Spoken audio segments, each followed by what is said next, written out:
Salut à tous, petite vidéo un peu tardive aujourd'hui pour débriefer du coup des annonces Facebook sur les résultats du trimestre qui ont un peu déçu les actionnaires mais qui sont pas dramatiques.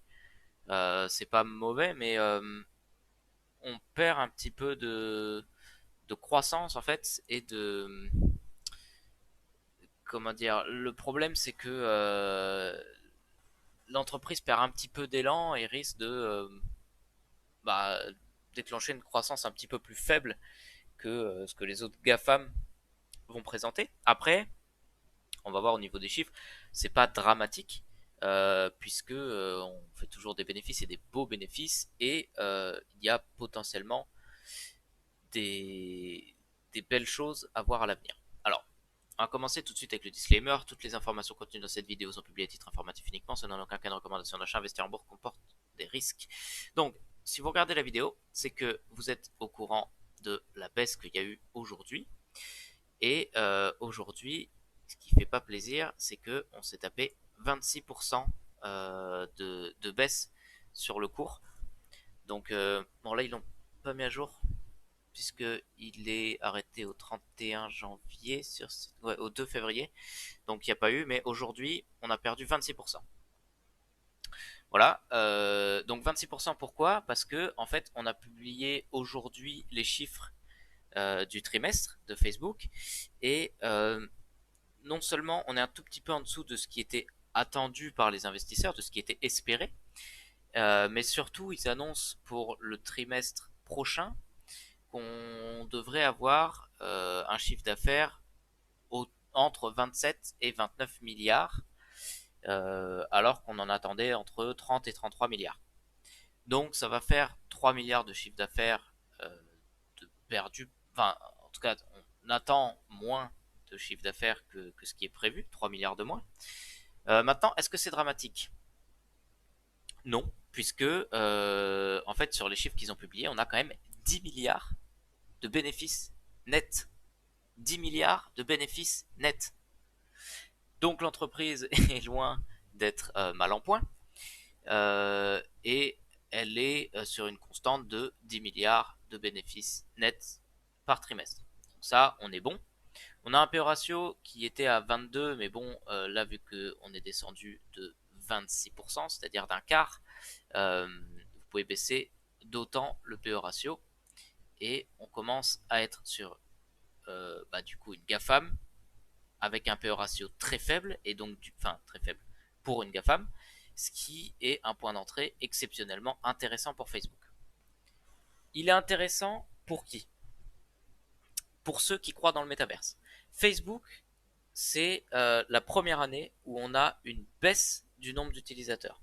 Donc ça a toujours eu une croissance et aujourd'hui on a une décroissance puisque Facebook est en train de mourir, puisque les plus jeunes générations n'utilisent pas Facebook en fait. C'est malheureusement ou heureusement, je sais pas, comment dire, une plateforme sociale, un réseau social qui est mourant au profit d'autres réseaux sociaux.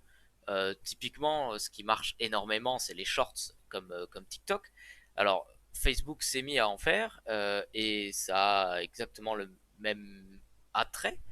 Maintenant, il va falloir trouver un bon moyen de monétiser ça pour Facebook, mais surtout peut-être améliorer la monétisation sur Instagram, qui lui fonctionne plutôt bien, et sortir un autre réseau social qui pourrait être Game Breaker, mais clairement là il va falloir s'axer, c'est sur le métaverse, et c'est clairement ce qu'est en train de faire Facebook, qui est devenu Meta maintenant, Meta plateforme, en sachant que ils ont dépensé énormément dedans, notamment dans leur crypto par exemple, qui finalement ne verra pas le jour, donc ça n'a pas aidé le cours.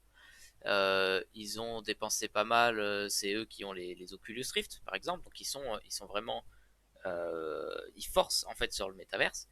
Et Meta plateforme, c'est simple, hein. En gros, soit vous croyez au métaverse, soit vous y croyez pas. Si vous y croyez, et ben le point d'entrée est très bon, puisque ça permet d'investir dans une entreprise qui va être leader, ou qui sera parmi les leaders dans le métaverse, puisque bah, elle a les reins beaucoup trop solides pour ne pas l'être.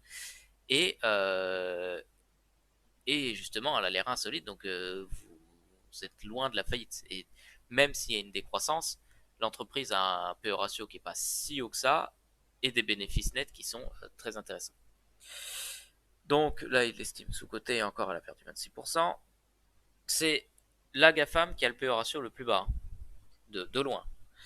Bon, là, ici, on avait une courbe qui était peut-être un petit peu trop optimiste. En fait, cette courbe, elle va se tasser un petit peu plus.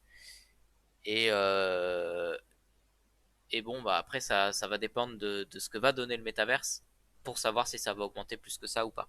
Mais on risque d'être un petit peu plus statique et d'avoir un petit peu moins de croissance. Sur l'historique, bon bah vous voyez, hein, de toute façon, là on était sur une petite période baissière, on est remonté et là on devrait redescendre un petit peu sur ce niveau-là, un petit peu plus que 2020, mais plus sur le niveau de 2019, un petit peu plus haut en fait, on sera toujours plus haut que ce qu'on était avant, mais on atteint une petite limite, ou alors il y a eu un frein là en ce moment et ça repartira, mais mais clairement pour moi faut vraiment penser à l'avenir métaverse.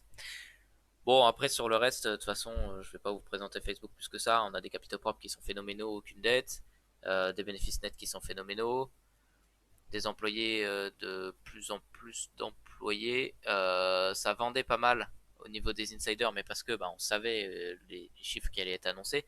Je pense que bientôt, on va pouvoir revoir des achats d'insiders. Et puis voilà. Sur ce, je voulais pas faire une vidéo longue, je voulais juste expliquer pourquoi le drop. Je pense que c'est la seule chose qui vous intéresse vraiment en fait dans cette vidéo, puisque Facebook vous connaissez. Mais bon, c'est au moins ça permet d'avoir les fondamentaux pour ceux que ça intéresse. Et voilà. À plus.